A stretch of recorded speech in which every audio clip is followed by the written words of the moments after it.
Gerbiama pirmininkė, gerbiamas kandidatė, gerbiami kolegos. Trečias kartas, kai valdančioji koalicija persiformuoja, ateina į Seimą.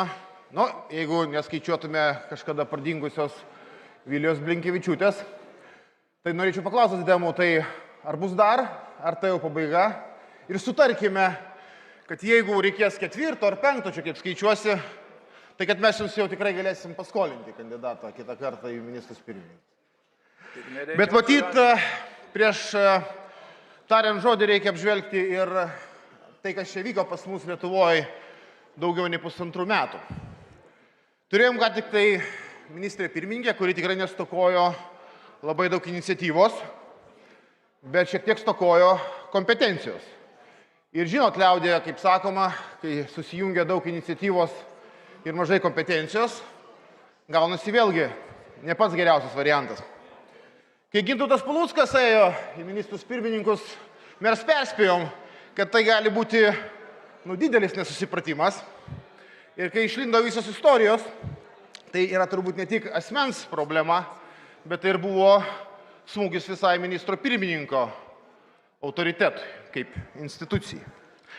Viena vertus iš tikrųjų džiugu, kad partijos pirmininkas, nors ir vėliau, bet apsisprendė prisimti atsakomybę. Ir tai yra geras ženklas.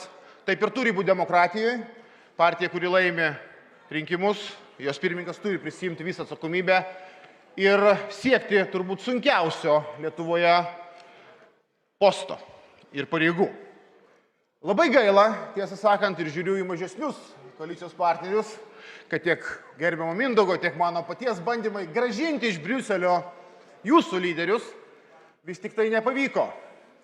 Ir dabar vėl turbūt turėsim situaciją, kai daug per televiziją ir kitur iš Briuselio komforto zonos mus Aurelijus Veryga ir Virgis Sinkevičius mokins gyventi Lietuvoje. Bet leiskit mums tų pasiūlymų ir tų matymų iš toli komforto zonoje nepriimti rimtai. Nes partijų pirmininkai turi prisimti atsakomybę ir grįžti į Lietuvą, kai to reikia valstybei. Pusantrų metų mes turėjome ir chaoso laikotarpį, turėjome didžiulių problemų, kalbant apie valstybės stabilumą. Kai kalbėjome apie skandalus, nekalbėjome apie rezultatus. Ir čia irgi vėlgi reikia pasakyti, kad socialdemokratai turi prisimti atsakomybę. Tai buvo 2 prarasti Lietuvai metai. Einam toliau. Mindaugas siūlo mums versti naują puslapį. Gerai, sutinkam versti naują puslapį. Matom, kas parašyta valdančiosios koalicijos sutartyje. Sutartyje daug pažadų, daug įsipareigojimų, nuo lengvatos reinvestuojamam pelnui iki stabdymo, akcizų augimo ir daug kitų dalykų. Bet užduodam labai paprastą klausimą. Kiek visą tai kainuos valstybei? Gerai, kad turim Gintarę Skaistę, kuri profesionaliai paskaičiuoja, kad visą tai gali būti 2 milijardai eurų. Ir tada mes klausiam, tai iš kur valstybė ras tuos 2 milijardus eurų šitiems įsipareigojimams padengti? Ar skolinsis ir nesilaikys fiskalinės drausmės, ar kels mokesčius, ar darys kitus sprendimus? Atsakymų kol kas nėra. O tai reiškia, kad namų darbai nepadaryti. Ir tai reiškia, kad visuomeniai sukelti lūkesčiai gali būti neįgyvendinti. Arba bus šiek tiek pabarstyta visiems po truputį, bet nebus jokio proveržio. Džiaugiuosi, kad Mindaugo programoje matėme dideliai vaidmenį atlieka demografijos politika.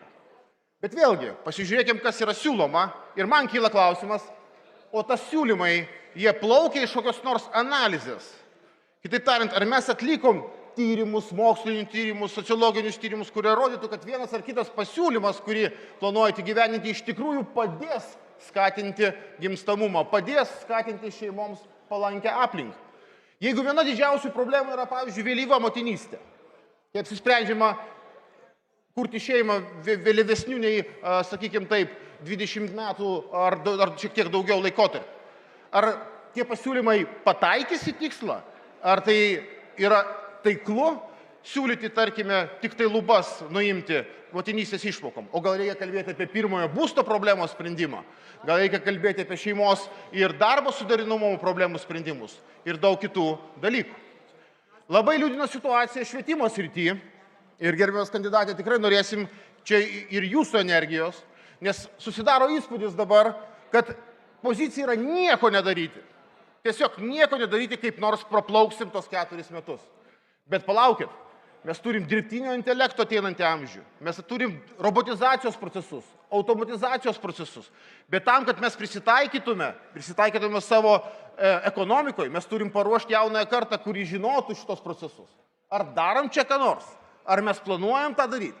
Galim tos 2 metus dar praplaukti, bet tai labai kainuos mūsų valstybei, nes tai bus prarasti metai. Ir ne tik tie 2 metai, bet gali prarasti būti metai ir Lietuvos konkurencingumų, ir visai Lietuvos švietimo sistemai.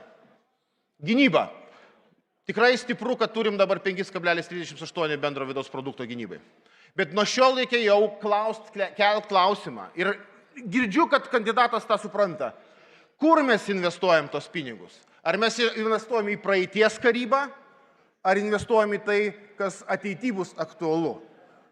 Kitaip tariant, ar tie pirkiniai, kurie dabar suplanuoti, iš tikrųjų yra tai, ko reikia mūsų valstybei.